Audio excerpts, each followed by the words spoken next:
undang Bu Indra untuk doa persiapan kita mendengar firman Tuhan.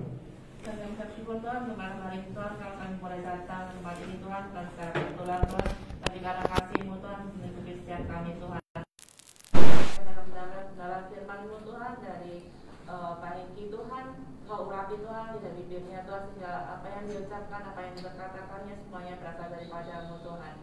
Kami berikan buka setiap kami Tuhan, berikan kami hati yang lembut Tuhan, hati yang mau belajar, hati yang mau dibentuk Tuhan, sehingga kami boleh Tuhan mendengar kebenaran-kebenaran firman-Mu itu dan menjadi pelaku-pelaku firman-Mu Tuhan. Kami mau serahkan malam hari ini Tuhan, hanya dalam nama Tuhan Yesus kami sudah berdoa mengucap syukur. Amin. Amin. Oke, kita akan melanjutkan kepada peristiwa Yusuf, mimpi Firaun yang terambil di dalam Kejadian 41. Kejadian 41 ini juga lumayan panjang gitu ya. Saya harap malam hari ini kita bisa tuntaskan. Coba kita baca bagian pertama terlebih dahulu, 41 Kejadian 41 ayat 1 ya. 41 sampai ayatnya yang ke-13. Ya. 1 sampai 13 kita akan baca terlebih dahulu, silih berganti. Bapak Ibu ganjil, saya genap ya. Ganjil, Bapak Ibu ganjil, saya genap. Kejadian 41 ayat 1 sampai 13. 1 2 3.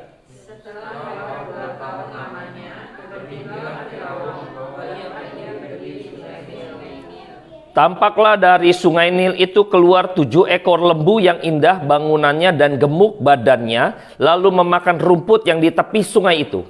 Kemudian tampaklah juga 7 ekor lembu yang lain yang keluar dari dalam sungai Nil itu, buruk bangunnya dan kurus badannya, lalu berdiri samping lembu-lembu yang tadi di tepi-tepi itu.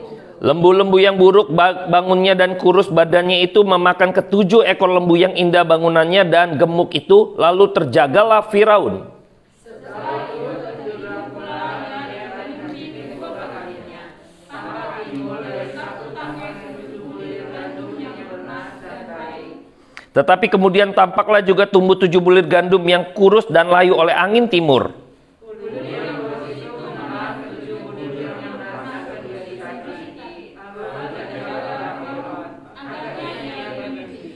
Pada waktu pagi gelisahlah hatinya, lalu disuruhnyalah memanggil semua ahli dan semua orang berilmu di Mesir. Firaun menceritakan mimpinya kepada mereka, tetapi seorang pun tidak ada yang dapat mengartikannya kepadanya.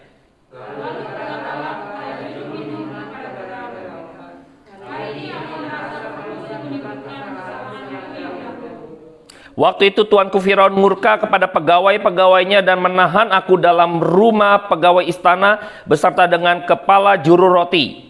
Pada satu malam juga kami bermimpi, aku dan kepala juru roti itu, masing-masing mempunyai mimpi dengan artinya sendiri. Bersama-sama dengan kami ada di sana seorang muda Ibrani, hamba kepala pegawai istana itu. Kami menceritakan mimpi kami kepadanya, lalu diartikannya kepada kami mimpi kami masing-masing.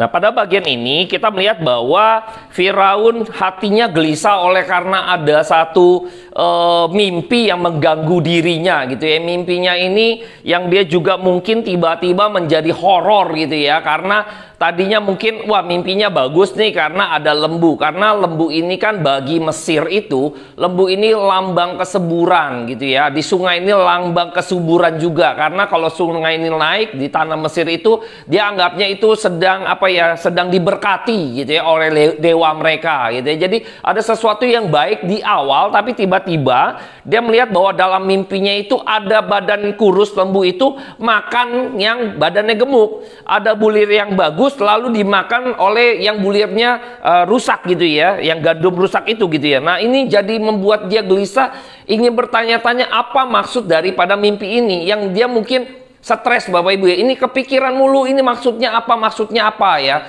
Jadi mengganjal, membuat gelisah hatinya, sehingga pada waktu itu Alkitab mencatat yang tadi sudah kita baca bahwa mereka ini kumpulkan orang-orang pintar, ahli-ahli, pakar-pakar ya yang bisa mengartikan dari mimpi tersebut gitu ya. Jadi ini apa ya, bukan ahli nujum gitu ya, orang berilmu. Jadi lebih kepada menafsirkan gitu ya terhadap sesuatu yang dilihat oleh raja. Karena bagi mereka kan kalau kita tahu ya pada waktu Yusuf juga punya mimpi ya kan. Yusuf punya mimpi. Jadi pada waktu zamannya perjanjian lama, Tuhan bisa berbicara kepada nabinya misalnya lewat mimpi ya. Pernyataannya lewat mimpi. Nah, di dalam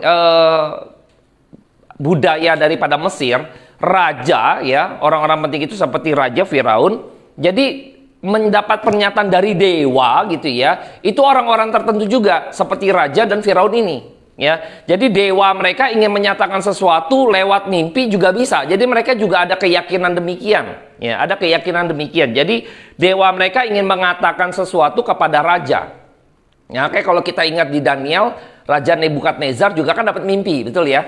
Nah, jadi hal-hal demikian ada budaya mereka seperti itu.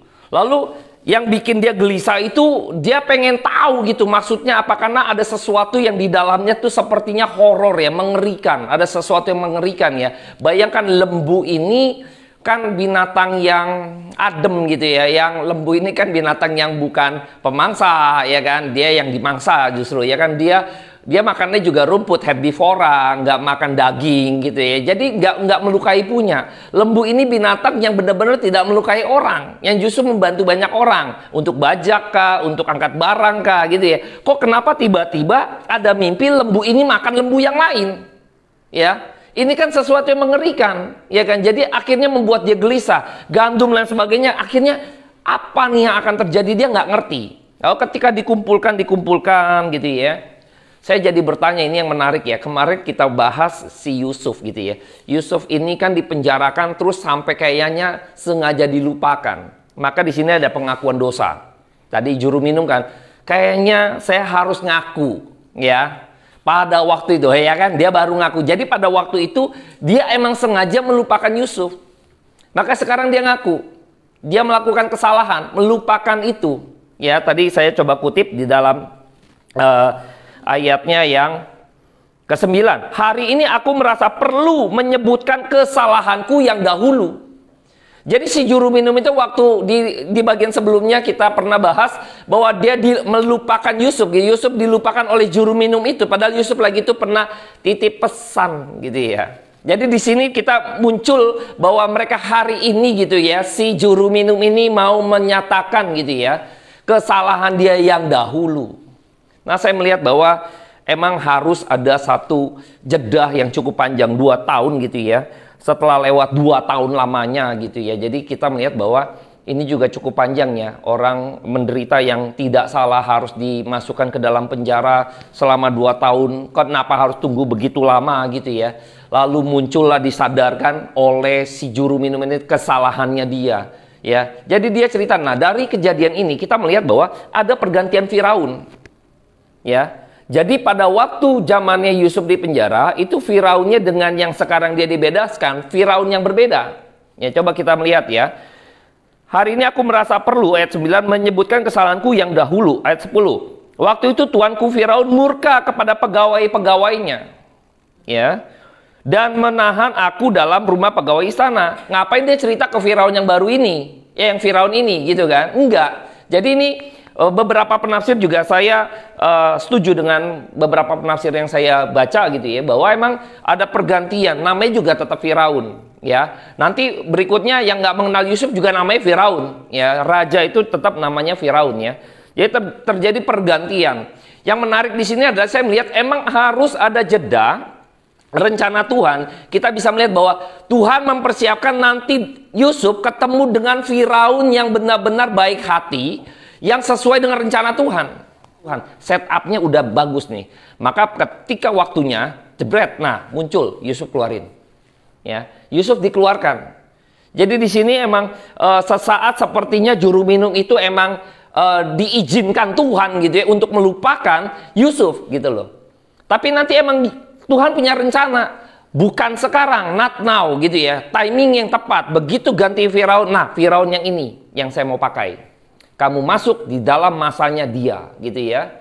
Daniel kan juga ya, mau rajanya siapa, Daniel tetap jabat tuh. Lihat bagaimana ketika rencana Tuhan itu indah Bapak Ibu ya. Rencana Tuhan itu indah. Nah, kita lanjut lagi di beberapa hal gitu yang nanti kita akan penggambaran ini ada simbol-simbol ya, lembu dan gandum. Ya, nanti saya akan kaitkan ya lembu dan gandum ini ya. Nah, jadi pada waktu itu dia coba baru merekomendasikan bahwa pada waktu itu saya juga menjadi pribadi yang dulu punya mimpi, Raja. Saya sama juru roti punya mimpi, tapi saya juga nggak ngerti. Tapi pada waktu itu ada satu orang yang bisa mengartikan dan benar-benar terjadi. Paten nih orang. Karena orang-orangnya Firaun pada waktu itu tidak bisa menerjemahkannya. Ya. Jadi saya lebih kepada menerjemahkan atau menafsirkan ya. Jadi bukan ahli nujum gitu ya. Bukan kayak apa ya, baca mimpi seperti kita dukun ya, tanda petik ya. Bukan ya. Bukan lebih kepada sihir, tapi lebih kepada menafsirkan gitu ya. Menafsirkan mimpi gitu ya. Nah, di sini saya melihat bahwa akhirnya Yusuf bisa muncul gitu ya di tengah-tengah panggung yang emang Tuhan siapkan ya. Jadi pada waktu Yusuf harus muncul, Tuhan kasih panggung dulu. Kalau enggak usah muncul. Kenapa? Bayangkan ya, misalnya ya, kita coba ubah skenario-nya dikit dengan imajinasi kita. Yusuf keluar pada waktu juru minum diselamatkan, lalu dia bilang kepada Firaun, Firaun, ini ada temen nih di penjara. Dia kayak diculik gini, diceritain kan perihalnya si Yusuf kan bilang kan, saya ini diculik, saya ini nggak bersalah tapi dijebloskan ke penjara, saya difitnah, betul nggak? Katakanlah proposalnya tembus. Oh gitu ya, karena udah baik sama juru minum. Oke, gue percaya lu. Ya udah deh, keluarin deh, misalnya gitu ya. Lalu mungkin si Yusuf bisa pulang. Ya udah, lu kan diculik, balik lu sono ke bapak emak lu gitu kan. Dan rencana Tuhan Yusuf harus di Mesir. Skenario berubah ya Bapak Ibu ya. Bayangkan ya, saya coba imajiner gitu loh. Ini di Alkitab nggak diceritakan. Tapi saya pikir kenapa emang Tuhan tahan dulu. Dan Tuhan waktu keluarin pun kasih panggung supaya apa? Dipakai di sana. Kalau nggak ada panggung kan nggak tahu. Iya kan? Siapa yang tahu? Jadi Tuhan mau kasih follow spot dulu buat Yusuf. Jadi Firaun bisa lihat ini loh. Ada orang gua kira-kira gitu ya. Tuhan mau kirim ini.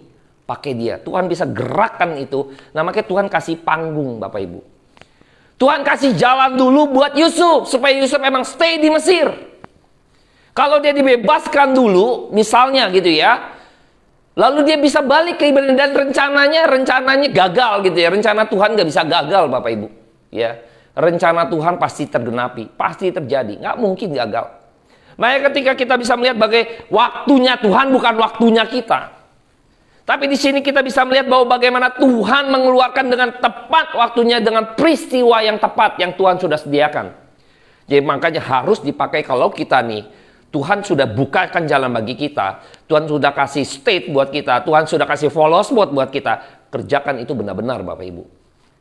Jangan main-main Bapak Ibu. Kadang saya pikir gitu ya, saya nggak pernah punya keinginan menjadi ketua yayasan gitu ya. Saya bukan kandidat terkuat pada waktu itu gitu ya. Dan saya juga nggak pernah menginginkan jadi ketua yayasan. Tetapi pada waktu itu emang cara Tuhan entah bagaimana gitu ya. Waktu ditentukan saya ada. Padahal pada waktu itu sayanya tidak ada. Pas pertemuan berikutnya langsung ditunjuk saya gitu ya. Bayangkan ini juga tidak pernah saya duga. Tetapi ketika Tuhan kasih, kerjakan baik-baik. Kerjakan benar-benar. Itu kesempatan kita. Tuhan mau pakai. Karena nggak mungkin datang kembali hal yang sama Bapak Ibu. Jangan salah. Maka dalam kehidupan kita ketika Tuhan kasih kepercayaan tertentu, Tuhan kasih jalan, kerjakan benar-benar. Kerjakan sungguh-sungguh. Nanti Tuhan akan memberkati. Tuhan akan pakai dan Tuhan akan angkat gitu ya. Kalau sudah tiba waktunya, siapapun mau jatuhin tuh nggak bisa Bapak Ibu gitu ya. Benar ya. Mau ngejatuhin pun nggak bisa kalau Tuhan udah tetapkan, nggak bisa. Mau pakai cara apapun pun nggak bisa.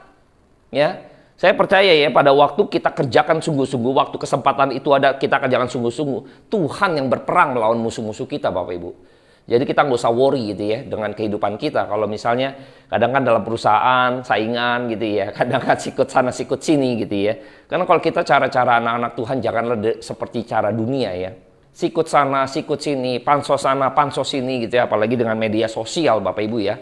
Jadi saya berharap kita semua mengerti begitu Tuhan percayakan sesuatu buat setiap kita, kerjakan itu sungguh-sungguh di hadapan Tuhan. Takut akan gentar. Lihat bagaimana Tuhan pimpin. Lihat bagaimana Tuhan yang berperang melawan musuh-musuh setiap kita. Apapun tantangannya Bapak Ibu.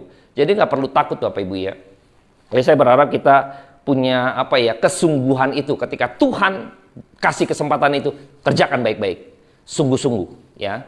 Kita lanjut di bagian berikutnya, ayat 14 sampai ayatnya yang ke-24. Ini akan diceritakan detail dan kita akan coba kupas gitu ya, cerita detail ini gitu ya. Ayat 14 sampai ayat 24, saya genap Bapak Ibu ganjil. Kemudian Firaun menyuruh memanggil Yusuf, segeralah ia dikeluarkan dari tutupan, ia bercukur dan berganti pakaian lalu pergi menghadap Firaun.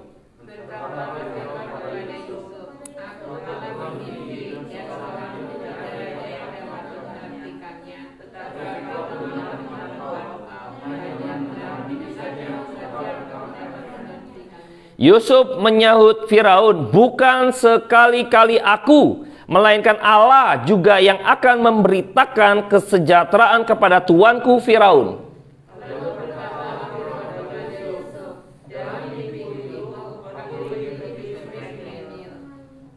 Lalu tampaklah dari sungai Nil itu keluar 7 ekor lembu yang gemuk badannya dan indah bentuknya dan makan rumput yang di tepi sungai itu.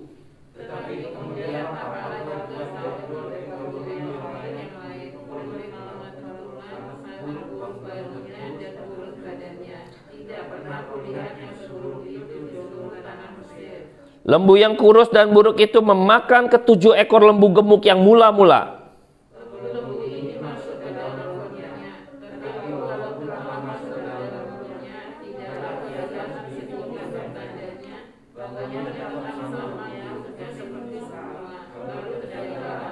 Ngeri ya Bapak Ibu ya, jadi makan dia nggak gemuk juga, sama aja gitu ya. Horor ya. Selanjutnya dalam mimpiku itu kulihat timbul dari satu tangkai 7 bulir gandum yang berisi dan baik.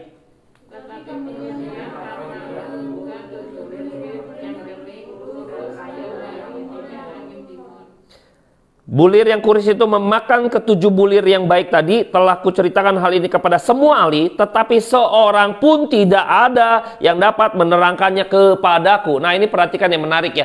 Jadi pada waktu itu dia cerita detail, tapi masih tidak dapat ahli-ahli dan pakar-pakarnya menerjemahkan itu Bapak Ibu.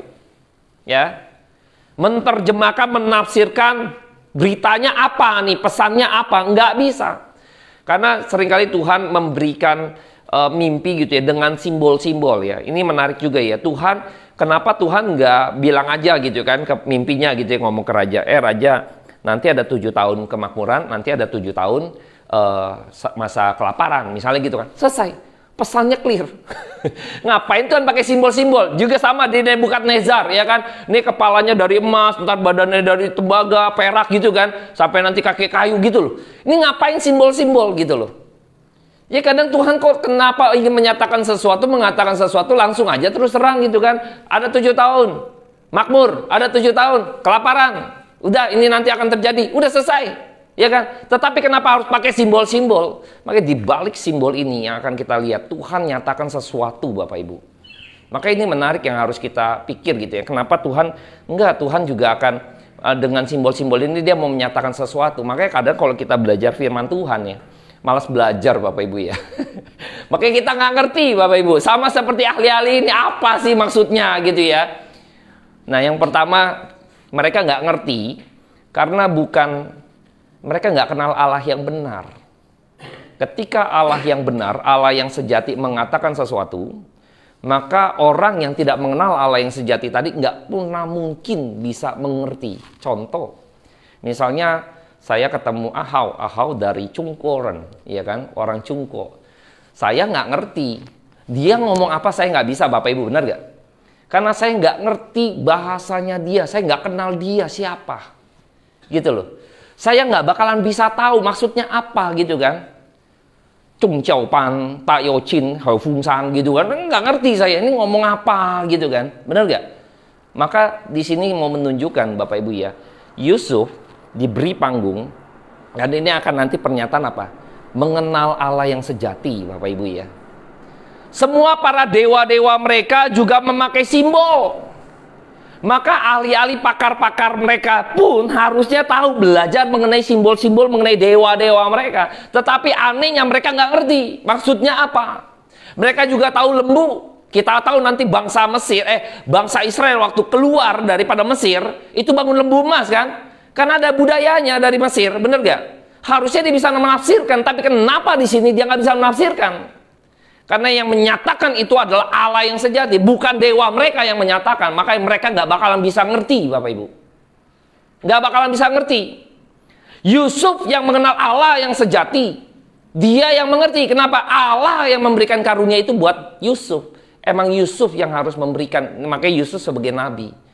Ya, Allah menyatakan sesuatu kepada seseorang. Kalau seseorang itu tidak mengenal Allah yang sejati, nggak mungkin bisa menafsirkan, Bapak Ibu ya. Ini jelas ya, clear ya. Jadi mau menunjukkan bahwa Allah ada di Mesir nih. Pernyataan Allah ini dinyatakan melalui Yusuf mengkonfirmasi Allah memberkati Mesir, bukan dewa-dewa Mesir. Ya. Karena ahli-ahli Mesir, pakar-pakar Mesir tidak bisa menerjemahkan itu. Maka sesungguhnya mau menyatakan bahwa Mesir diberkati oleh Tuhan yang sejati melalui Yusuf. Terkonfirmasi, klik. Nah ya, jadi Mesir bukan diberkati oleh dewa-dewa mereka. Kan mereka juga percaya dewa-dewa mereka, ya kan?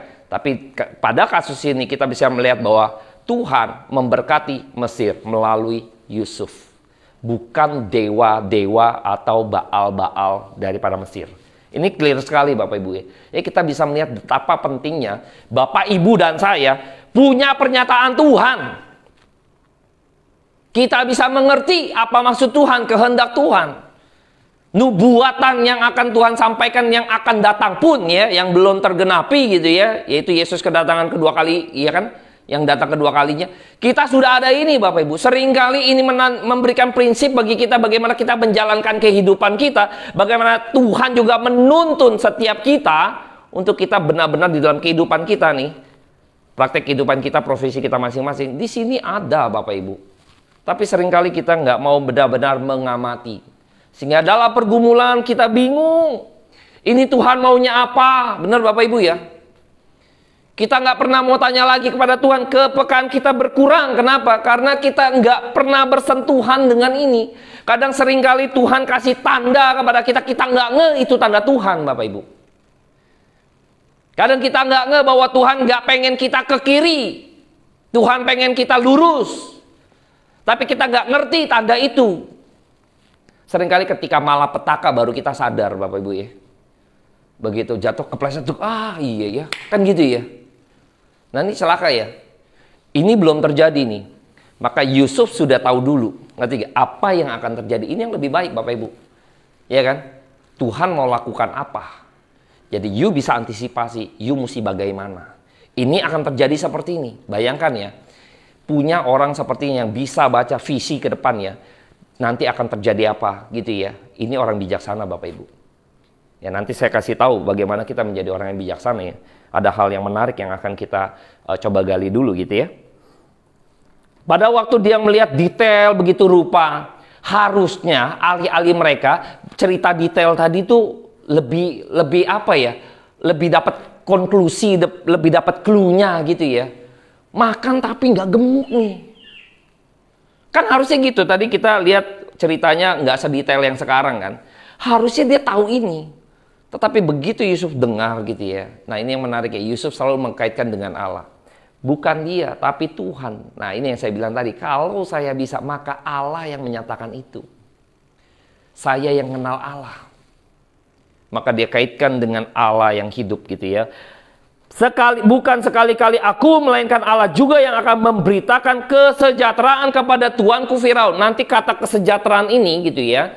Nanti akan saya tarik ke bagian-bagian lainnya. Kesejahteraan tuanku Firaun. Nanti ini bicara pemeliharaan Tuhan terhadap bangsa Israel. Nanti kita akan coba kaitkan di sana gitu ya.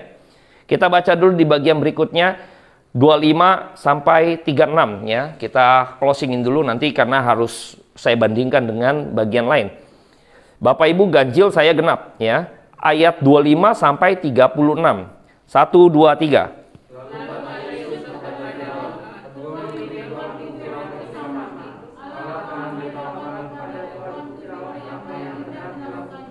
Ketujuh ekor lembu yang baik itu ialah 7 tahun, dan ketujuh bulir gandum yang balik itu 7 tahun juga. Kedua mimpi itu sama.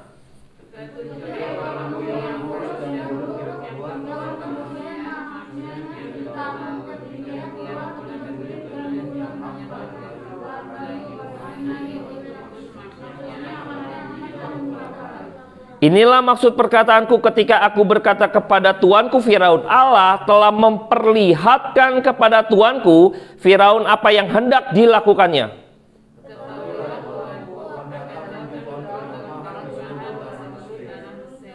Kemudian akan timbul 7 tahun kelaparan, maka akan dilupakan segala kelimpahan itu di tanah Mesir, karena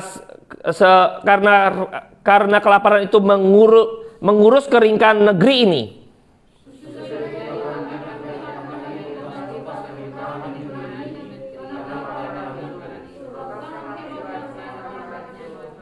Sampai 2 kali mimpi itu diulang lagi tuanku Firaun, berarti hal itu telah ditetapkan oleh Allah dan Allah akan segera melakukannya.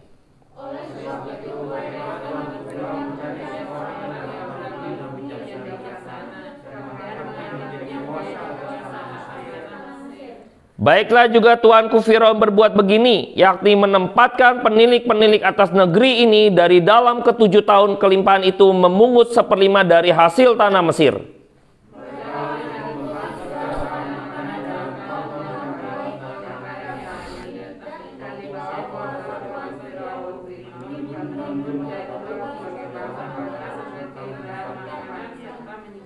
Demikianlah segala bahan makanan itu menjadi persediaan untuk negeri ini dalam ke-7 tahun kelaparan yang akan terjadi di tanah Mesir, supaya negeri ini jangan binasa karena kelaparan itu. Nah, ini menarik Bapak Ibu. Jadi ketika Yusuf mengartikan itu, ya, arti mimpi itu, dan bukan hanya berhenti di dalam mengartikan mimpi tersebut yang akan segera Tuhan lakukan, tetapi dia memberikan sebuah saran atau advice kepada Firaun. Ya. Oh, cuman itu doang, kan gitu ya? Nggak berhenti di situ. Maka Yusuf itu, panggung itu sebagai satu presentasi bagaimana Yusuf memaparkan, tapi dia bukan ingin diangkat Bapak Ibu. Tapi ketika Tuhan kasih kesempatan itu, dia pakai, pergunakan setuntas mungkin, sungguh-sungguh Bapak Ibu. Ya, kita bisa melihat ya, kan bisa aja kan lu gue cuman suruh ngartiin doang, bener ya? Tapi Yusuf tidak, dia tuntaskan. Bukan berhenti diartikan saja, tapi dia kasih tahu mesti gimana. Menarik ya. Kadang kita kalau ngajar ya cuman kasih tahu doang begini, ya sudah. Kerjakan. Kan gitu ya. Mungkin siswa kita masih ada yang belum ngerti gitu kan. Oh ya, pokoknya rumusnya A sama dengan B kali C, ya kan? Ya sudah, A-nya itu ini, B-nya ini, C-nya ini. Udah gitu kan, udah selesai. Enggak. Oh, kalau A-nya tidak diketahui, maka A sama dengan ini. Kalau B tidak diketahui, maka ini dibagi ini, gitu ya. Itu lebih akhirnya dapat, menguasai, ngerti ya? Bisa lebih siap. Enggak berhenti cuma dikasih tahu doang. Tapi dikasih tahu nanti bagaimana menanggulanginya, bagaimana meresponnya hal tersebut, gitu loh. Apa yang harus dilakukan ketika itu datang, gitu kan? Sesuatu yang baik datang mesti bagaimana? Sesuatu yang buruk terjadi harus bagaimana? Bayangkan ya. Clear, tuntas Bapak Ibu. Kita juga kalau kerja mesti tuntas. Makanya kan Tuhan bilang, apa yang diperbuat Yusuf selalu berhasil. Karena apa? Tuntas. Nggak setengah-setengah dia kerjain. Bukan cuma ngartiin doang. Kasih advice-nya, kasih tahu caranya, kasih tahu mesti gimana responnya. Bayangkan, ini yang kemarin kita sudah pernah bahas. Yusuf dikerjakan, apa yang dikerjakan Yusuf berhasil, benar nggak? Tuhan menyertai Yusuf sehingga apa yang dikerjakan dia berhasil. Berhasil di sini bukan bicara jasmania gitu ya. Tapi dia selalu dapat kesempatan, dia tuntaskan kerjaan dia. Dia tuntaskan semuanya. Nggak setengah-setengah. Nah, kita mesti kayak gitu Bapak Ibu ya. Kita mesti kayak gitu. Nah, simbol-simbol ini yang nanti coba saya kaitkan Bapak Ibu ya. Saya akan fokus ke dalam yang tadi lembu gandum gitu ya. Nanti di minggu depan kita bahas lagi. Nah, dia sebagai penguasa Mesir ya. Ini menarik. Nah, akhirnya diangkat gitu ya. Tapi mungkin minggu depan kita titik beratkan ke sana. Yang sekarang saya lihat bahwa Bapak Ibu, kalau kita tahu ada bahasa simbol tadi, ada lembu, ada gandum. Kalau kita lihat zaman Musa, itu juga kan pernah kan, lembu emas, ya kan? Dan mana surgawi. Gandum kaitannya dengan roti itu. Mana surgawi kalau pada masanya Musa. Betul ya? Kita akan coba lihat ya, di dalam Kejadian 16. Kejadian 16. Kita petik saja gitu ya.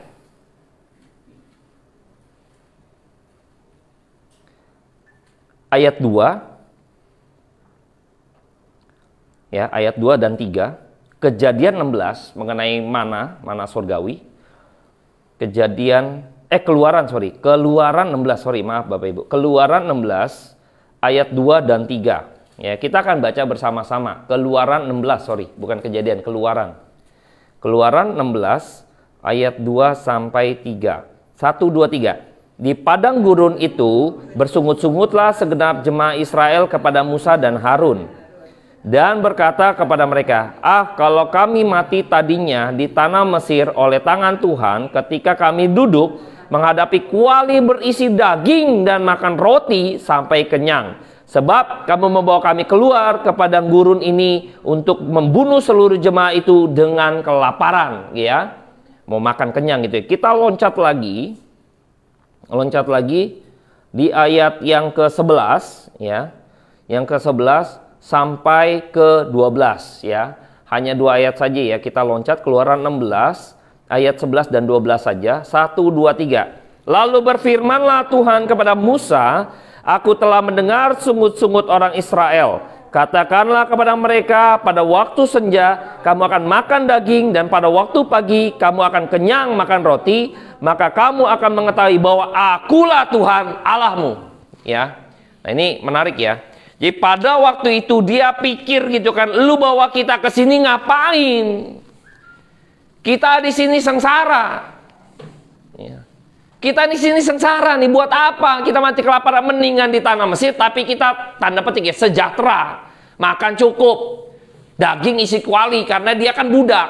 Maka juga untuk menyelesaikan pekerjaan-pekerjaan di Mesir dia mesti dikasih energi, dikasih makan untuk kerja gitu loh. Kalau nggak dikasih makan mati gitu loh. Makanya kasihlah gitu kan support nih, makan daging karena butuh tenaga lu gitu loh, butuh kalorinya. Ya, bayangkan Bapak Ibu, mendingan begitu deh, menjadi budak nggak apa-apa, tapi sejahtera, kira-kira gitu ya. Jadi ngebandingin gitu loh. Nah ini lihat ya, pemeliharaan Tuhan tadi, kesejahteraan. Kesejahteraan Mesir itu hanya sebuah gambaran bahwa Tuhan ingin memelihara bangsa Israel yang besar. Ya, kita lihat dulu di zaman Yusuf. Jadi pada waktu itu Yusuf menjadi besar gitu ya, menjadi orang kedua, nomor 2 di Mesir, itu karena kesejahteraan Mesir diberkati oleh Tuhan dan Tuhan menyediakan ini untuk memelihara umatnya, yaitu bangsa Israel. Coba kita lihat dulu di dalam balik lagi di dalam Kejadian 50 Bapak Ibu, kita lihat, saya kutip ya. Ayatnya yang ke-20 dan 21. Ayat 20 aja Bapak Ibu ya. Ayat 20 saja cukup ya. Kita baca sama-sama Kejadian 50 ayatnya yang ke-20. 1 2 3. Memang kamu telah mereka-reka yang jahat terhadap aku, tetapi Allah telah mereka-rekanya untuk kebaikan dengan maksud melakukan seperti yang terjadi sekarang ini, yakni memelihara hidup suatu bangsa yang besar. Jadi Tuhan punya rencana yang mau memelihara bangsa Israel ini, Yakub dan juga suku-sukunya anak-anak Yakub, benar gak? Pada waktu itu kelaparan, nanti kita akan bahas sampai ke sana ya, sampai akhir hidupnya Yusuf gitu ya. Dan dibawa akhirnya ke Mesir. Di Mesir Tuhan pelihara, bahkan dia dikasih tempat di Goshen. Bayangkan, Tuhan pelihara dari kelaparan. Jadi pada waktu lepas dari Firaun, waktu zaman Musa gitu ya, kamu nggak lihat ya bagaimana Tuhan berperang atas kamu. Kamu masih memikirkan kesejahteraan jasmania gitu loh. Tuhan pada waktu zamannya Yusuf sudah memelihara bukannya jasmania saja gitu loh, tapi imannya bangsa Israel, supaya tahu bahwa akulah Tuhan gitu loh. Bisa melihat bagaimana Tuhan pelihara hidup bangsa Israel. Tuh tadi dibilang kan, menjaga bangsa Israel yang besar loh. Menjaga itu. Kita seringkali nggak sadar bahwa kesejahteraan yang Tuhan berikan, misalnya di dalam sisi jasmania gitu ya. Seringkali kita nggak sadar punya maksud Tuhan. Bahaya ya. Bahaya.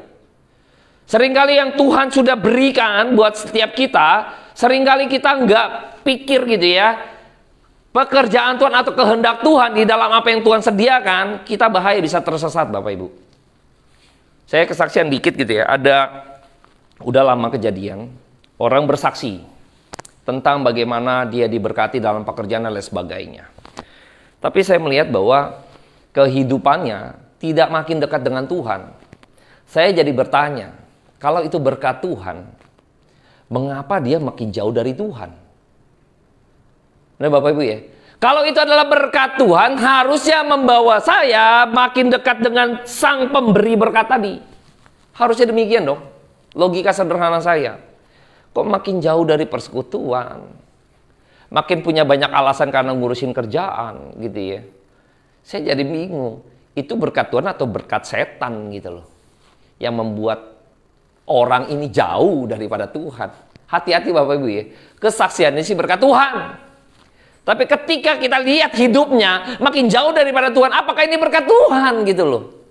Seringkali kita nggak sadar gitu loh. Kita diperdaya oleh karena concern kepada sesuatu yang sifatnya jasmania gitu loh. Saya nggak bilang Tuhan nggak berberkati kita jasmania, enggak ya. Bukan. Seringkali kita harus ngeh. Waktu Anda dan saya di dalam berkat jasmania tadi gitu ya, karena Tuhan juga emang bilang kan, Tuhan Yesus bilang bahwa manusia bukan hidup dari roti saja. Tuhan juga tahu manusia butuh roti. Tuhan tahu kok kamu butuh apa yang kamu makan, apa yang kamu minum, apa yang kamu pakai. Tuhan tahu kok. Ngerti gak? Tapi dalam Matius 6 dikatakan, tubuh lebih penting daripada pakaian. Hidup lebih penting daripada makanan. Makanan ada di luar, hidup yang ada di dalam. Pakaian ada di luar, tubuh yang ada di dalam. Yang di dalam, yang nggak kelihatan, itu yang lebih penting. Matius 6, nanti Bapak Ibu bisa baca di dalam perikop hal kekhawatiran.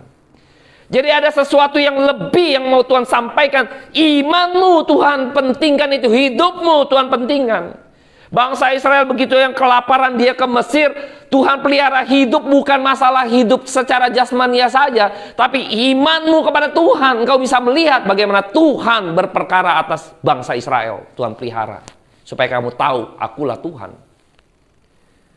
Begitu keluar dari Mesir, ya ini zaman Musa gitu ya. Begitu keluar dari Mesir gitu ya, mereka nggak gitu loh. Mereka lupa selalu menekankan kepada mendingan makan daging, isi kuali penuh daging.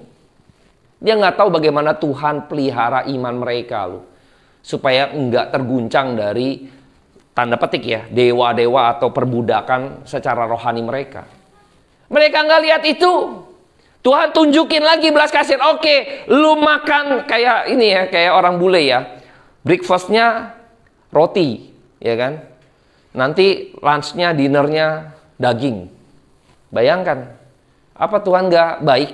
Kasih mana, kasih daging. Pagi makan mana, malam makan, sore, senja makan daging. Bayangkan, Bapak Ibu. Nggak kerja lu, dikasih makan lu. Ambil secukupnya, Tuhan pasti kasih. Makanya di sini Alkitab selalu mengatakan secukupnya Bapak Ibu ya. Nggak bilang kelimpahan. Ini kadang orang salah tafsir dengan hal-hal jasmania. Bukannya berarti Tuhan nggak bisa memberikan kelimpahan Abraham berlimpah-limpah misalnya. Bukan itu ya. Nggak dikuasai oleh Abraham. Ya, ketika kita melihat bahwa ada rencana Tuhan, ternyata pada waktu itu zaman Musa juga Tuhan memberikan satu pemeliharaan Tuhan terhadap imanmu di mana. Oke, saya turunkan biar kamu tahu siapa saya. Tuhan balikin lagi supaya insight-nya kamu, iman kamu benar, kamu bergantung pada siapa yang benar, kepada Allah yang benar. Engkau bergantung pada itu yang penting. Sama ketika waktu zamannya Yusuf, supaya mereka tahu ini loh rencana Tuhan yang besar itu, jaga bangsa Israel. Tuhan pelihara nih umat pilihan. Tuhan jaga iman sebenarnya. Ya, Tuhan jaga iman. Kita lihat lagi peristiwa lembu emas ya. Ini peristiwa yang ngeselin Bapak Ibu ya.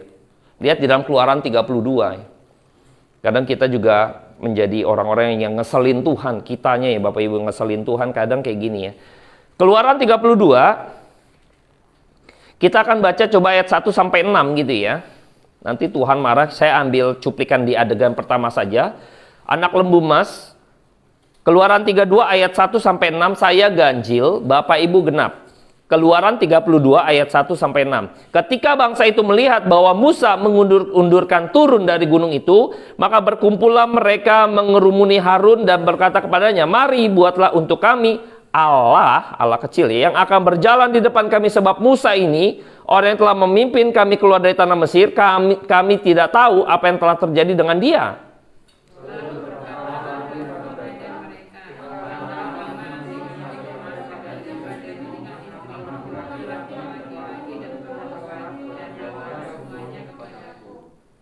Lalu seluruh bangsa itu menanggalkan anting-anting emas yang ada pada telinga mereka dan membawanya kepada Harun.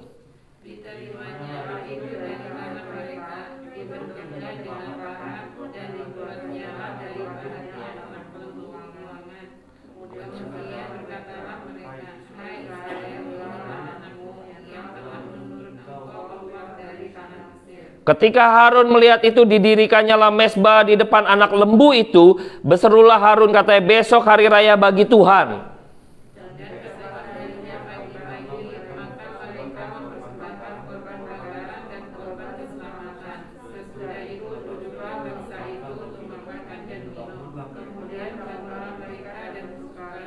Bayangin Bapak Ibu ya, Musa sedang bergumul di atas gunung, menghadap Tuhan sebagai imam, mewakili manusia berdosa di hadapan Tuhan.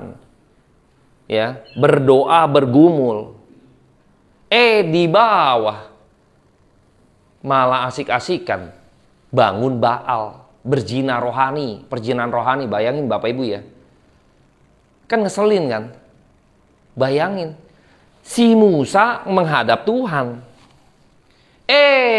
Bangsa Israel malah perjinan rohani ya, perjinan rohani, menyembah Baal. Bayangkan, kan kurang ajar, makanya pada waktu itu Musa marah, makanya binasa mereka, habis mereka. Tuhan nggak main-main loh, habis mereka, binasa. Tuhan Musa suruh kumpulkan ya, nanti bisa lihat ceritanya, binasa mereka, dibantai. Yosua nggak ikut-ikutan tuh, Yosua nungguin Musa, Bapak Ibu ya, Yosua nungguin Musa. Nah, ketika di sini kita bisa melihat bahwa pada waktu itu emas itu Tuhan yang berikan melalui digerakkan oleh Tuhan orang-orang Mesir untuk bermurah pada orang Israel sebelum mereka keluar daripada Mesir. Jadi pada sebelum mereka keluar dari Mesir, jadi mereka merampasi ya, bahasa Alkitab, merampasi orang-orang Mesir dengan dia bermurah, ngasihin sesuatu buat orang Mesir, bangsa Israel yang mau keluar daripada Mesir. Bayangin, Tuhan yang gerakan itu. Jadi semua kain lenan gitu segala macam, anting-anting perhiasan segala macam, itu Tuhan beri Tuhan kasih melalui hal itu sebenarnya untuk dipakai untuk kemah suci, Bapak Ibu. Tapi sekarang untuk Baal, bayangkan Bapak Ibu, kurang ajar loh. Bukan lu yang ngambil gitu loh, lu nggak kerja ngapa-ngapain, Tuhan yang kasih. Sekarang udah Tuhan kasih, lu kasih orang lain, bukan kasih Tuhan. Bayangin, ini kurang ajar Bapak Ibu ya. Karena kita pikirkan jadi kesel ya. Yang sering kesel tuh kita Bapak Ibu. Karena kalau ngeliat hidup kita, aduh, kita kayak bikin lembu emas loh. Tuhan memberkati engkau, Tuhan berikan segala sesuatunya, terus engkau buat siapa? Buat diri, ya kan? Benar gak Bapak Ibu? Sering kali gitu ya. Saya kadang sama istri saya gitu ya, kita ada komit ya. Kalau saya bisa makan gitu ya, steak misalnya gitu ya, buat Tuhan udah kasih apa? Jangan kasih gorengan gitu ya, kasih buat Tuhan dulu, baru saya makan. Ini kita coba tanamkan Bapak Ibu, nggak main-main Bapak Ibu. Seringkali ngeselin tuh kita Bapak Ibu. Tuhan sudah kasih banyak gitu kan? Buat siapa? Buat siapa? Tuhan kasih anting-anting, emas segala macam, lu buat lembu emas. Kan kurang ajar gitu kan. Emang kamu yang kerjain itu, kemurahannya siapa yang gerakin itu orang-orang Mesir? Bukan kamu loh. Saya yang gerakin mereka untuk kasih kamu loh. Sekarang kok kamu kasih ke orang lain, bukan kasih ke saya, kasih ke Tuhan gitu ya. Kan aneh, Tuhan yang kasih orang melalui orang gitu ya, kasih ke bangsa Israel. Bangsa Israel harusnya balikin ke Tuhan. Bayangkan ya, kita tuh seringkali ngeselin di hadapan Tuhan. Kadang saya, memang gak gampang Bapak Ibu ya. Kadang kita, wah maaf nih Bapak Ibu ya, kita kadang seringkali kalau ada rezeki gitu ya, kita pikirin diri kita dulu kan. Kita pikir diri kita dulu Bapak Ibu ya. Wah anak nih pergi jalan-jalan segala macam. Kadang saya sebelum saya pergi atau apa gitu punya planning gitu. Bukan nggak boleh Bapak Ibu ya. Saya pikir loh, saya udah kasih Tuhan berapa dulu. Ngerti gak? Baru saya boleh lebih layak lah saya pergi gitu loh. Benar Bapak Ibu ya. Itu seringkali kita tuh seperti orang ngeselin loh. Jangan belajar Bapak Ibu ya. Tuhan marah loh. Tuhan marah. Ya, belajar dalam hidup kita nih benar-benar bisa bijaksana. Mana buat Tuhan. Prioritaskan itu dalam hidup. Bapak Ibu jangan pikir gitu ya, tunggu kita kaya baru kita kasih Tuhan gitu. Enggak harus tunggu kaya. Kemarin kita bahas di Komsel gitu ya. Kita tuh pengen bangun satu ministry berbadan hukum Bapak Ibu. Karena saya pikir apakah kita tunggu kaya kita harus baru punya yayasan misalnya. Bikin ini bikin itu tunggu kita kaya. Siapa bilang ketika kita juga janda miskin mempersembahkan 2 peser seduit kok. Nggak nunggu kaya dia memberikan persembahan buat Tuhan. Nggak nunggu kaya untuk membantu mendorong pekerjaan Tuhan. Nggak tunggu kaya Bapak Ibu. Saya pikir kita harus demikian ya, punya mental demikian ya, belajar. Nah ketika kita melihat bahwa anak lembu ya, ini kan lembu mati ya, anak lembu emas ini kan mati ya, tapi mau dibikin hidup Bapak Ibu. Allah yang hidup malah dianggap tidak ada seperti mati. Bayangkan Bapak Ibu. Lembu keluar, ya kan tadi dari sungai ini muncul lembu, ya kan? Ini dari emas bakar segala macam muncul nih lembu emas sebagai Tuhan. Wah ini Allah berjalan memimpin bangsa Mesir, keluar dari Mesir. Bayangkan Bapak Ibu, yang mati dianggap hidup, yang hidup diabaikan, dianggap mati Bapak Ibu, dianggap nggak ada. Bayangkan. Seringkali kita maunya yang kelihatan Bapak Ibu, itu yang kita anggap ada, yang tidak kelihatan kita anggap tidak ada Bapak Ibu. Dalam hidup juga sama. Berkat Tuhan yang kelihatan nih, sukses, dapat jabatan, gaji gede gitu kan. Kantong besar. Ini yang kelihatan, ini tandanya Tuhan memberkati saya. Tapi kalau tanda ini terjadi, tetapi imanmu tidak ada, itu bukan berkat Tuhan Bapak Ibu. Hati-hati. Kalau misalnya tanda ini muncul, tapi tidak membawa iman saya dekat dengan Tuhan, Sang Pemberi berkat itu, ini bukan berkat Tuhan, jangan-jangan. Harus kita koreksi diri, berani koreksi diri. Jangan-jangan bukan berkat Tuhan itu. Kok malah menjauhkan saya daripada sumbernya? Berkat siapa ini? Kita harus berani demikian Bapak Ibu. Melihat apakah ini berkat Tuhan. Kalau berkat Tuhan, kasih Tuhan. Berani dulu. Fight buat pekerjaan Tuhan. Kita seringkali nggak kayak gitu. Kita bayangkan ya nggak kelihatan lah gitu kan. Kan kita melayani. Iman kita nih seperti ini, belajar firman. Ini kelimpahan Tuhan.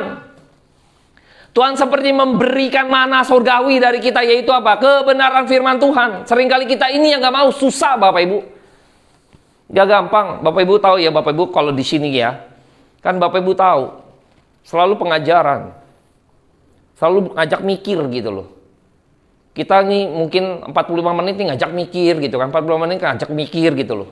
Malah bacotnya gede lagi Pak Hengki gitu kan. Jadi kayak dimarahin gitu ya. Saya suaranya biar masuk Bapak Ibu ya. Saya seperti itu. Tidak Bapak Ibu. Jadi ini yang Tuhan lagi pelihara iman kita. Ini yang paling penting.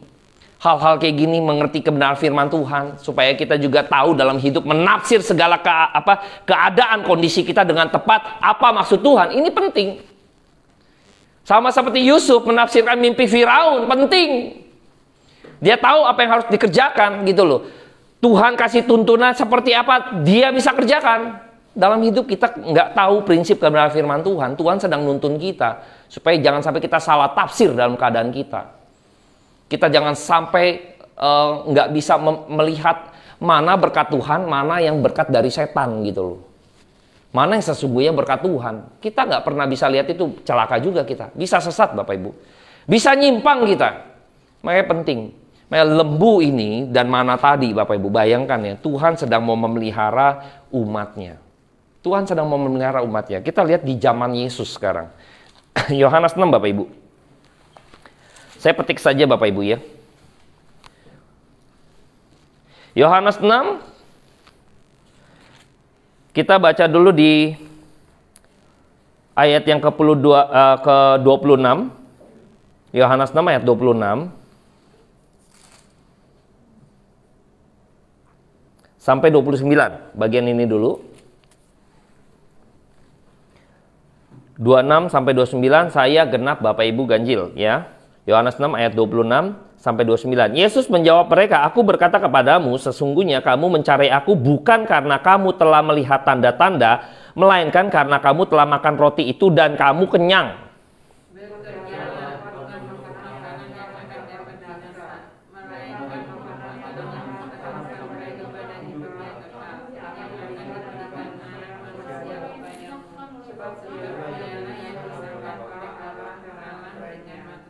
Lalu kata mereka kepadanya, "Apakah yang harus kami perbuat supaya kami mengerjakan pekerjaan yang dikehendaki Allah?"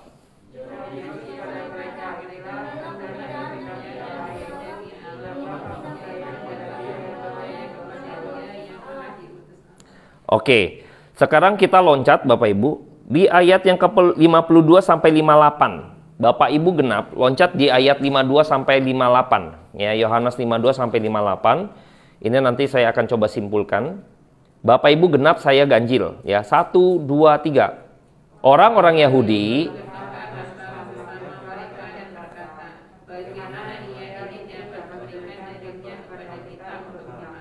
maka kata Yesus kepada mereka, "Aku berkata kepadamu, sesungguhnya jikalau kamu tidak makan daging anak manusia dan minum darahnya, kamu tidak mempunyai hidup di dalam dirimu.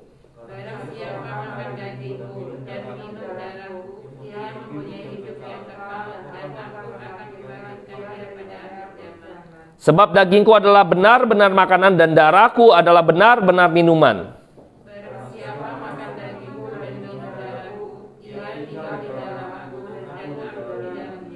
Sama seperti Bapa yang hidup mengutus aku dan aku hidup oleh Bapa, demikian juga barang siapa yang memakan aku akan hidup oleh aku."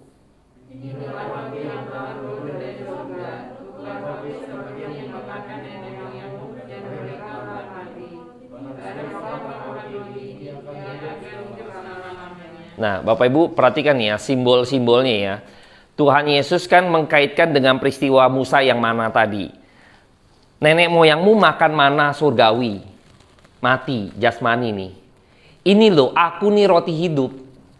Makan dagingku, minum darahku. Ini mereka pikir susah ngebayangin. Kita kalau zaman Yesus mungkin kita juga nggak dapat karunia Tuhan, susah ngebayangin. Sepertinya kanibalisme gitu ya. Tetapi tidak, sebenarnya ini makna kiasan ya. Makan daging, minum darah ini bicara percaya kepada Dia. Yang mati disalibkan gitu ya, darahnya tertumpah bagi kamu, ini bicara penebusan nanti Bapak Ibu ya. Bayangkan ya, mereka kan tadi dikehendaki supaya percaya kepada Bapa ya kan, yang mengutus aku. Yang tadi di awal kan. Makanya di sini sebenarnya aku nih roti hidup, yang nenek moyangmu makan itu yang jasmani, itu mau menggambarkan saya sebenarnya. Mana surgawi itu gambaran saya nih. Sekarang nih saya. Kamu datang nih makan karena kamu kenyang saja. Susah gitu loh. Karena mau menggeser bahwa engkau enggak, yang kelihatan bukan ini gitu loh. Yang tidak kelihatan tadi gitu loh. Imanmu nih gitu loh. Percaya kepada aku roti hidup. Makan dagingku, minum darahku gitu ya. Kalau kita bicara daging darah, nanti kita bicara serupa dengan Kristus nanti. Masuk di dalam percaya kepada Kristus sebagai juru selamat. Gitu loh. Ini susah sekali untuk memberikan pandangan bagi mereka. Ini menarik, gandum kaitannya dengan roti. Tadi tuh gandum tuh, bulir-bulir gandum kan. Kaitannya dengan roti. Itu ada makna-makna yang saya bayang-bayang daripada Kristus. Tadi lembu gitu ya. Kristus sebagai anak domba Allah Bapak Ibu. Ya. Tadi di Musa ada lembu emas tuh. Nah, itu Allah palsu gitu ya. Yang mati, Kristus, anak domba Allah justru mati. Yang mati mau hidup, yang hidup mau mati Bapak Ibu. Menarik ya. Lembu emas kan mati, mau dihidupkan. Kristus yang hidup justru mau mati buat kita. Ya, ini kan paradoks ya. Tapi menarik gambaran ini Bapak Ibu ya. Saya ngeliat gambaran yang indah, yang kalau kita paham, Di situ kita tahu makna dari ini semua. Tuhan sedang ingin memelihara iman daripada orang percaya. Anda dan saya sekarang lagi dipelihara. Tuhan kasih roti gitu ya, untuk iman kita tetap terpelihara di dalam kepercayaan pengharapan di dalam Kristus. Iman kita, tantangan hidup apapun, sesulit apapun, Tuhan kasih makan supaya imanmu tidak goyah. Kalau engkau mengerti kebenaran firman Tuhan, prinsip-prinsip ini engkau resapi, maka engkau berpegang terus apapun kondisimu, engkau bisa tetap bertahan, beriman kepada Tuhan. Ini yang mau Tuhan jaga. Kesejahteraan secara rohanimu tercukupi. Tuhan nggak pernah janjiin ikut saya kaya gitu ya, ikut saya jual hartamu. Tuhan supaya tidak mau kaitkan hatimu ada di mana hartamu berada, di situ hatimu. Kalau hartamu ada di dunia ini, engkau nggak berkenan di hadapan Tuhan. Hartamu di mana? Tuh pekerjaan Tuhan yang sifatnya kekal. Di mana hartamu berada, di situ hatimu berada. Harta kita di mana? Di surga. Artinya apa? Pikirkan tentang hal-hal yang bersifat kekal dalam kehidupan kita, yaitu apa? Iman kita di hadapan Tuhan. Sudah seberapa mengerti saya di dalam kehidupan iman saya tentang pengenalan kita akan firman Tuhan, sehingga dalam hidup kita harusnya kita hidup semakin hari semakin suci, semakin kudus, Bapak Ibu. Inilah keberkenanan di hadapan Tuhan. Inilah yang Tuhan pelihara hidupmu. Makin suci, jauh daripada hal-hal dunia. Makin berkenan di hadapan Tuhan. Ini yang Tuhan sedang pimpin. Sama seperti bangsa Israel. Jangan mau dibayang-bayang dengan dewa-dewa mereka. Mengapa Tuhan kalahkan tulah 1-10 Bapak Ibu. Mau menunjukkan dewa-dewa mereka tuh gak ada apa-apanya. Akulah Allah yang hidup. Supaya engkau bergantung kepada Dia. Supaya tidak mengikuti ilah-ilah lain gitu loh. Ini yang Tuhan sedang pelihara adalah iman daripada bangsa Israel. Hari ini kita bisa belajar bahwa Tuhan sedang menjaga dan memelihara iman kita, Bapak Ibu. Anda dan saya ketika belajar firman Tuhan, kita dengar firman Tuhan, Tuhan sedang memberi makanan rohani kepadamu. Akulah roti hidup, makan nih, gitu loh. Nah ini kita sedang makan, Bapak Ibu. Yaitu apa? Perkataan Tuhan yang hidup itu. Kita cerna, kita pahami. Oh ini prinsipnya, ini prinsipnya, ini prinsipnya. Maka dalam menjalankan kehidupan kita bisa, di dalam hidup kita, hidup lebih suci, hidup lebih kudus, hidup lebih berkenan di hadapan Tuhan. Ini poinnya, Tuhan pelihara. Tuntun supaya tidak tersesat oleh ilah-ilah atau zaman ini yang sudah banyak Bapak Ibu ya, terkontaminasi gitu ya. Karena udah banyak deh hal-hal yang di luar negeri apalagi ya. Kawin-mengkawinkan sesama jenis dilegalkan gitu kan. Bayangkan kalau kita nggak punya iman yang kuat. Budaya sudah bergeser, kita ikut. Ya budayanya udah gini Pak, lagi ngetren. Maaf ya, celana sobek-sobek. Ngetren pada ikutin ya. Pada ikutin. Saya pernah tegur istri saya. Celana bagus-bagus disobek-sobek. Lagi ngetren. Tapi dia nggak pernah buat gereja ya. Jadi kadang udah nanggung, sobek-sobek. Terus lagi tren itu, dia sengaja langsung sobek-sobekin. Saya bilang, bayangkan Bapak Ibu ya. Bayangkan nih, orang nih. Lihat di dandanan nih gitu ya. Kalau kita nggak kenal prinsip firman Tuhan ya. Saya rasa kita juga ngikut tuh budaya kayak gitu. Bukan saya bukan bicara trendy, boleh ada kebutuhannya misalnya ya kan. Anda mungkin misalnya ke mall jalan-jalan gitu kan, kebutuhan itu segala macam terserah. Tapi bagi saya gitu, kalau nggak perlu ngapain sih gitu loh, aneh-aneh aja gitu ya. Bayangkan Bapak Ibu, kalau kita nggak pegang, kita bisa terkontaminasi Bapak Ibu. Ini yang mau Tuhan jaga, yaitu apa? Imanmu di dalam Tuhan, supaya hidupmu berkenan terus di hadapan Tuhan. Ya, mari kita berdoa. Bapa dalam surga, terima kasih buat malam hari ini. Kami bersyukur karena firman Tuhan boleh ada di tengah-tengah kami, dan kami boleh mendengar kebenaran firman Tuhan, yang hari ini boleh kami sama-sama Tuhan memahami maksud daripada mimpi Firaun, yang kami juga mengetahui bahwa Tuhanlah yang memelihara kehidupan orang percaya, termasuk diri kami sebagai orang-orang percaya kepada Kristus, dan akhirnya kami boleh terpelihara iman kami di hadapan Tuhan. Kami bersyukur atas pemeliharaan ini, biar Roh Kudus memberikan iluminasi buat setiap kami pribadi lepas pribadi. Terpujilah nama Tuhan, hamba-Mu serahkan semua ke dalam tangan Tuhan, dalam nama Tuhan Yesus Kristus. Amin. Oke, kita akan persembahan, kita akan angkat pujian. Saya undang Bu Indra ya untuk persembahan Bu Indra. Nanti akan satu pujian ya. Doa dulu Bu Indra. Dalam bersyukur Tuhan untuk malam hari ini Tuhan, kalau kami boleh mendengar kebenaran firman-Mu Tuhan. Tuhan, terus Tuhan bukakan, singkapkan terus Tuhan, untuk kami bisa lebih tahu Tuhan, lebih mengerti Tuhan, dan kami bisa mengenal Tuhan bahwa Engkau adalah Allah yang hidup dalam setiap kehidupan kami Tuhan. Tuhan, segala ikan yang kami persembahkan Tuhan, sebagian kecil dari apa yang kami punya Tuhan, untuk Engkau Tuhan, Engkau pakai Tuhan, tangan-tangan yang memberi Tuhan, Engkau berkati juga tangan-tangan yang belum memberinya juga Tuhan, sehingga semua ini Tuhan akan dipakai untuk kemuliaan-Mu Tuhan. Kami mau serahkan Tuhan persembahan hari ini Tuhan dalam tangan-Mu, hanya dalam nama Tuhan Yesus kami bisa berdoa mengucap syukur. Amin. Amin. Oke.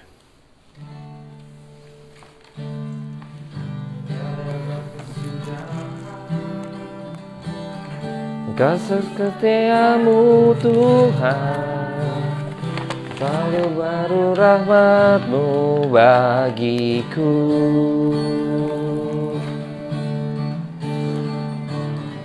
Hari berganti hari, telah kulihat kasih-Mu, tak pernah berhenti di hidupku.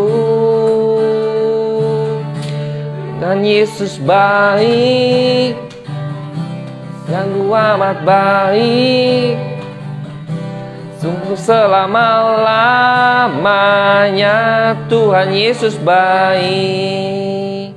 Oke, saya undang kita semua bangkit berdiri. Kita akan akhiri persekutuan malam hari ini. Mari kita bersatu dalam doa. Bapak, kami bersyukur untuk kesempatan malam hari ini. Kami sudah mengawali sampai mengakhiri malam hari ini Tuhan dengan penuh penyertaan Tuhan. Kami bersyukur atas penyertaan-Mu yang tidak ada habis-habisnya buat setiap kami. Kami mau serahkan Tuhan seluruh persekutuan ini ke dalam tangan Tuhan. Jadikan ini berkenan di hadapan Tuhan. Terpujilah nama Tuhan kekal selama-lamanya sampai selama-lamanya. Mari kita siapkan hati kita untuk menerima berkat daripada Tuhan. Kiranya berkat damai sejahtera daripada Allah Bapa, sukacita pada Yesus Kristus, dan penyertaan pada Roh Kudus turun atas setiap kita sampai kedatangan Kristus kedua kalinya. Bapa, terima kasih. Bapa, terima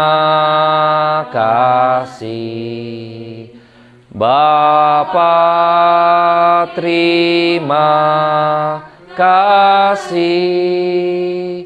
Bapa di dalam surga, ku berterima kasih.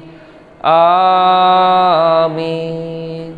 Silakan duduk. Saat teduh ibadah pada malam hari sudah selesai. Saya undang Bapak Ibu minggu depan bisa kembali lagi.